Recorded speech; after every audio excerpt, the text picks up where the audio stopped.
আসসালামু আলাইকুম আরহামতুল্লাহি ওবরাকাতু। সুপ্রিয় দর্শক, কেমন আছেন আপনারা? বুড়িগঙ্গা টিভির কল্যাণময় রমাদান অনুষ্ঠান থেকে আপনাদের সকলকে জানাচ্ছি আন্তরিক মোবারকবাদ। সুপ্রিয় দর্শক, আমরা রোজা রাখি, নারীদের উপরেও রমজানের রোজাকে ফরজ করে দেওয়া হয়েছে। আমরা সারাদিন বাহিরে কাজ করি, নারীরা ঘরে কাজ করে।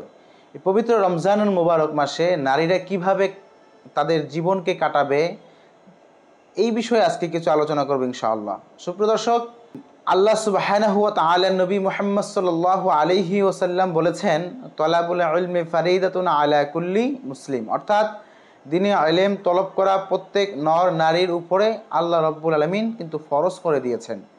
আল্লাহ সুবহানাহু ওয়া তাআলা যখন তার নবী মুহাম্মদ সাল্লাল্লাহু আলাইহি ওয়াসাল্লামের উপরে কুরআনুল কারীম নাজিল করলেন, প্রথম যে শব্দটি ছিল তা হচ্ছে ইকরা, পড়ো। আল্লাহ রাব্বুল আলামিন যে পড়ার কথা বললেন, তার মানে হচ্ছে রাসূল করিম সাল্লাল্লাহু আলাইহি সাল্লামের জন্য শুধু নয়, নারী পুরুষ সকলকেই আল্লাহ সুবহানাহু ওয়া তাআলা পড়ার জন্য নির্দেশ প্রদান করলেন।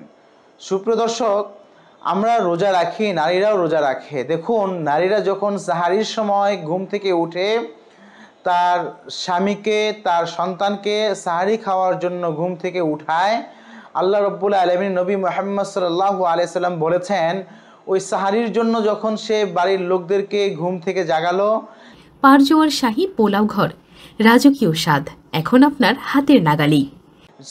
এই জাগানোর কারণে যে সওয়াব হবে আল্লাহ সুবহানাহু ওয়া তাআলা সেই পরিমাণ সওয়াব ওই নারীর আমলনামায় লিখে দেবে। সুবহানাল্লাহ। সুপ্রিয় দর্শক, একটি বিষয় দেখুন, আপনার মা, আমার মা যদি ঘুম থেকে আমাকে জাগায়, আমি যদি সাহারি খাই, আমার ওয়াইফ যদি, আমার স্ত্রী যদি আমাকে ঘুম থেকে জাগায়, আমি যদি সাহারি খাই, আমি এই সাহারি খাওয়ার কারণে আমি যে সওয়াব পেলাম, এই সওয়াবের ভাগীদার আমার স্ত্রী, আমার মা কিন্তু হবে। সুবহানাল্লাহ। নারীদেরকে ইসলাম সম্মান দিয়েছে, নারীদেরকে ইসলাম মর্যাদা দিয়েছে, যা অন্য কোনো ধর্ম নারীদেরকে এত সম্মান, এত ইজ্জত কখনো করেনি। সুপ্রিয় দর্শক, আরেকটি বিষয় হচ্ছে, নারীরা যখন ফজরের নামাজ আদায় করবে কিংবা তাহাজ্জুদের নামাজ আদায় করবে, যদি কোনো নেককার স্ত্রী তার স্বামীর জন্য দোয়া করে, আল্লাহ সুবহানাহু ওয়া তাআলা সেই দোয়া কবুল আর মঞ্জুর করে নেয়। কোনো মা যদি তার সন্তানের জন্য দোয়া করে, আল্লাহ সুবহানাহু ওয়া তাআলা তার দোয়া কবুল আর মঞ্জুর করে নেয়। দেখুন, আমরা যারা মা হিসেবে এই অনুষ্ঠান দেখতেছেন, আপনার হাতের কামাই হচ্ছে আপনার সন্তান। আপনার সন্তানকে যদি ওলি বানাতে চান, আপনার দুইটা হাত আল্লাহর দরবারে যদি মাহে রমজানুল মুবারকে তাহাজ্জুদের সময় উঠিয়ে যদি বলেন, রব্বুল আলামিন আমার সন্তানকে ওলি হিসেবে কবুল করো, রব্বুল আলামিন আমার সন্তান বিপদগামী হয়ে গিয়েছে, তুমি আল্লাহ কবুল করে নাও, রব্বুল আলামিন আমার সন্তানের ইনকাম ভালো না, আল্লাহ কামাই রুজির মধ্যে বরকত দান করে দাও, আমার সন্তান বিদেশে যেতে পারে না, আল্লাহ যাওয়ার ব্যবস্থা করে দাও। অর্থাৎ মা যদি তার সন্তানের জন্য এই ধরনের দোয়া করে, এই সাহারির সময় আল্লাহ সুবহানাহু ওয়া তাআলা কিন্তু সেই দোয়া কবুল আর মঞ্জুর করে নেবে। আমরা সবাই জানি বাইজিদ বুস্তামির সেই ঘটনা। বাইজিদ বুস্তামির মা বাইজিদ বুস্তামির জন্য দোয়া করেছিলেন, যার কারণে সুলতানুল আরিফিন হয়ে গিয়েছিলেন। সুবহানাল্লাহ। সুপ্রিয় দর্শক, এই বিষয়টি আমাদের মাথায় রাখতে হবে। অবশ্যই কোনো মা যদি তার সন্তানকে যদি অন্যায় করে থাকে কোনো সন্তান, তারপরেও মা যেন কোনো সন্তানকে যেন বদদোয়া না করে, এই ব্যাপারে কিন্তু হাদিস শরীফের মধ্যে বিভিন্ন জায়গায় উল্লেখ করা রয়েছে। কোনো মা যেন তার সন্তানকে যেন বদদোয়া না করে, সর্বদা যেন সুদোয়া করে, সন্তান যেন ভালো হয়। মা যদি দোয়া করে, সেই দোয়া কবুল আর মঞ্জুর হয়ে যায়। নেককার স্ত্রী যদি তার স্বামীর জন্য দোয়া করে, এই সাহারির পরে তাহাজ্জুদ নামাজের সময় তার স্বামীর জন্য যদি দোয়া করে, রব্বুল আলামিন আমার স্বামী মাদকাসক্ত, আল্লাহ আমার স্বামীকে তুমি কবুল করে নাও, রব্বুল আলামিন আমার স্বামীর ইনকাম ভালো না, ব্যবসা বাণিজ্য ভালো চলে না, আল্লাহ আমার স্বামীর ব্যবসা বাণিজ্যকে উন্নতি করে দাও, এই ধরনের দোয়া যদি করে, সেই স্ত্রীর দোয়া, নারী হিসেবে সেই স্ত্রীর দোয়া স্বামীর জন্য আল্লাহ সুবহানাহু ওয়া তাআলা কবুল আর মঞ্জুর করে নেয়। সুবহানাল্লাহ। দেখুন কত বড় একটি বিষয়। আপনারা যারা অনুষ্ঠানটি দেখতেছেন, যে সকল নারীরা, আপনারাই পারেন আপনার স্বামীকে ঠিক করতে, আপনারাই পারেন আপনার স্বামীকে ওলি হিসেবে বানাতে, আপনারাই পারেন আপনার সন্তানকে মা হিসেবে আল্লাহ রাব্বুল আলামিনের ওলির খাতায় নাম লিখাতে। এরপরে আসুন, আমরা সারাদিন যে কাজ করি, নিজের সন্তানকে পরিবারকে পরিচালনা করি, নিজের সন্তানকে যখন আমি দুধ খাওয়াই, হাদিস শরীফের মধ্যে এসেছে কোনো মা যদি তার সন্তানকে দুধ খাওয়ায় অর্থাৎ ক্ষুধার সময় যদি খাবার খাওয়ায়, আল্লাহ সুবহানাহু ওয়া তাআলা তার আমলনামায় একটি মৃত্যু ব্যক্তিকে জীবিত করলে যে সওয়াব হয় সেই পরিমাণ সওয়াব সেই মায়ের আমলনামায় দিয়ে দেয়। সুবহানাল্লাহ। অর্থাৎ একটি সন্তান, আপনার সন্তান এখন ক্ষুধায় কাতরাচ্ছে, আপনি যদি তাকে খাবার দিচ্ছেন এই মাহে রমজানুল মুবারকে, তাহলে আপনি তাকে মৃত্যু ব্যক্তি জীবিত করলে যে সওয়াব, আপনি সেই সওয়াব আপনার আমলনামায় লিখিত হয়ে যাচ্ছে।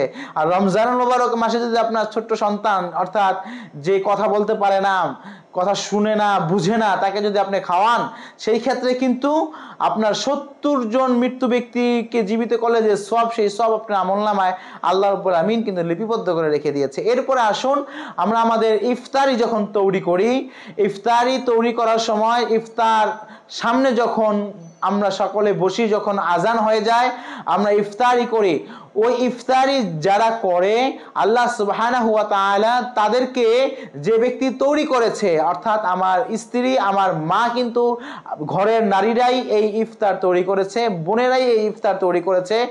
আমরা যে ইফতারি করলাম, যে শরবত দিয়ে কিংবা খেজুর দিয়ে ইফতারি করলাম, যে ব্যক্তি তৈরি করে আমার সামনে উপস্থাপনা করে দিয়েছে আল্লাহ সুবহানাহু ওয়া তাআলা তাদের এই তৈরির কারণে, আমাদের ইফতারি করার কারণে আল্লাহ রাব্বুল আমিন তাদের আমলনামায় ইফতারির সমপরিমাণ সওয়াব দিয়ে দিবে। সুবহানাল্লাহ। অর্থাৎ একজন রোজাদার রোজা রাখলে যে সওয়াব পায়, আমাদের ঘরের মা, আমার স্ত্রী, আমার বোন, সেই পরিমাণ সওয়াব আল্লাহ সুবহানাহু ওয়া তাআলা তাদের আমলনামায় দিয়ে দিবে।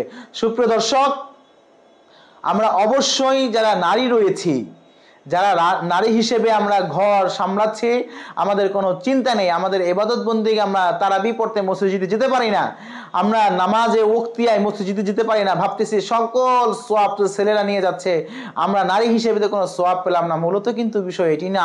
আপনি আপনার ঘরের মধ্যে বসেই আল্লাহ রাব্বুল আলামিনের রেজামন্দি হাসিল করতে পারেন, কোরআনুল কারীম তেলাওয়াত করতে পারেন, আপনি রান্নার সময় আপনি দুরূদ শরীফ তেলাওয়াত করতে পারেন, দুরূদ পাঠ করতে পারেন, এই যখন সময় পান আপনি কোরআনুল কারীমের প্রথম থেকে শুরু করে শেষ পর্যন্ত খতম করতে পারেন।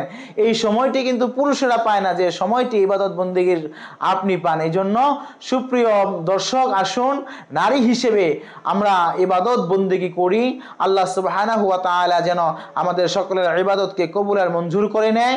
এবং যারা নারী রয়েছে, আমাদের স্বামীর জন্য, সন্তানের জন্য, ভাইয়ের জন্য আমরা সবাই দোয়া করব আল্লাহ সুবহানাহু ওয়া তাআলা যেন নারীদের উছিলায় আমাদেরকে যেন ক্ষমা করে দেয়। আজ এই পর্যন্ত।